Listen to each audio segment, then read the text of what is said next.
భారత ఎన్నికల కమిషన్ నిబంధనల ప్రకారం ఒక వ్యక్తి ఒక ఓటు మాత్రమే వేసే అవకాశం ఉంది. కానీ మహారాష్ట్రలో మాత్రం తనకు నచ్చిన పార్టీకి నచ్చిన వ్యక్తికి ఒకసారి కాదు ఇష్టం వచ్చినన్ని సార్లు ఓట్లు వేయొచ్చు.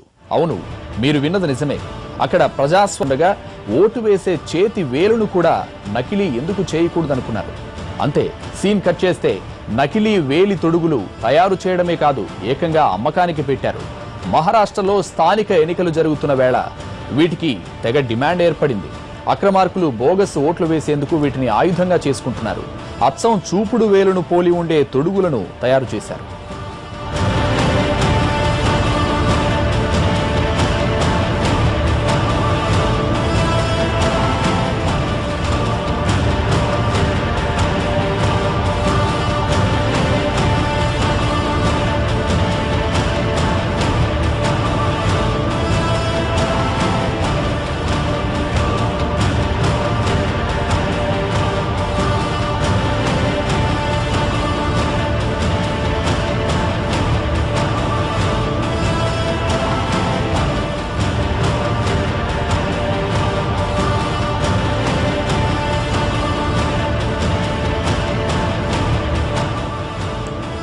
మహారాష్ట్రలో 10 మున్సిపల్ కార్పొరేషన్లు, పలు జిల్లా పరిషత్లకు పోలింగ్ జరుగుతోంది.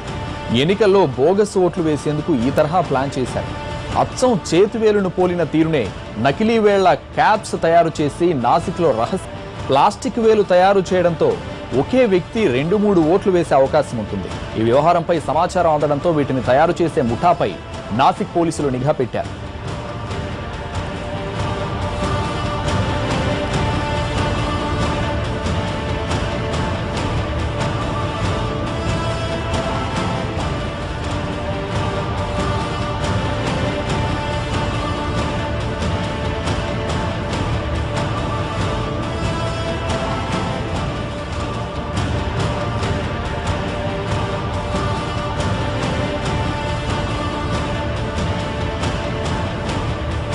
భారత ఎన్నికల కమిషన్ నిబంధనల ప్రకారం ఒక వ్యక్తి ఒక్క ఓటు మాత్రమే వేసే అవకాశం ఉంది. కానీ మహారాష్ట్రలో మాత్రం తనకు నచ్చిన పార్టీకి నచ్చిన వ్యక్తికి ఒకసారి కాదు ఇష్టం వచ్చినన్ని సార్లు ఓట్లు వేయొచ్చు. అవును, మీరు విన్నది నిజమే. అక్కడ ప్రజాస్వామ్యం మరింత స్వేచ్ఛాయుతంగా ఉందని అనుకోకండి. అన్నింటికీ నకిలీలు వస్తుండగా ఓటు వేసే చేతి వేలును కూడా నకిలీ ఎందుకు చేయకూడదనుకున్నారు. అంతే, సీన్ కట్ చేస్తే నకిలీ వేలి తొడుగులు తయారు చేయడమే కాదు ఏకంగా అమ్మకానికి పెట్టారు. మహారాష్ట్రలో స్థానిక ఎన్నికలు జరుగుతున్న వేళ వీటికి తెగ డిమాండ్ ఏర్పడింది.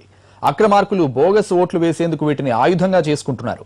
అచ్చం చూపుడు వేలును పోలి ఉండే తొడుగులను తయారు చేశారు. 10 మున్సిపల్ కార్పొరేషన్లు, పలు జిల్లా పరిషత్తులకు పోలింగ్ జరుగుతోంది. ఈ ఎన్నికల్లో బోగస్ ఓట్లు వేసేందుకు ఈ తరహా ప్లాన్ చేశారు. అచ్చం చేతి వేలును పోలిన తీరునే నకిలీ వేళ్ల క్యాప్స్ తయారు చేసి నాసిక్లో రహస్యంగా విక్రయిస్తున్నారు. ఈ విషయం బయటకు పొక్కడంతో పోలీసులు, ఎన్నికల అధికారులు అవాక్కయ్యారు. ప్లాస్టిక్ వేలు తయారు చేయడంతో ఒకే వ్యక్తి 2-3 ఓట్లు వేసే అవకాశం ఉంటుంది. ఈ వ్యవహారంపై సమాచారం అందడంతో వీటిని తయారు చేసే ముఠాపై నాసిక్ పోలీసులు నిఘా పెట్టారు.